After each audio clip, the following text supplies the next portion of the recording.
Aké návyky teda tieto kvality v tele zvyšujú?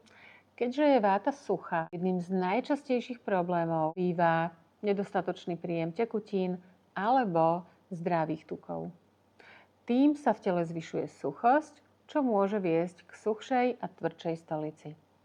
To isté platí aj v prípade, ak pravidelne konzumujeme napríklad suché alebo prevažne surové jedlá. Váta je zároveň chladná. Preto ak často konzumujeme studené jedlá a nápoje, zvyšujeme kvalitu chladu, čo môže spomaľovať trávenie a prispievať k vzniku zápchy. Ďalšou dôležitou vlastnosťou váty je pohyb. A práve táto kvalita sa veľmi ľahko zvyšuje nepravidelnosťou. Ak vynechávate jedlá alebo jete každý deň v inom čase, môže sa to prejaviť nepravidelným apetítom, nepravidelným trávením, ale aj nepravidelným vyprázdňovaním.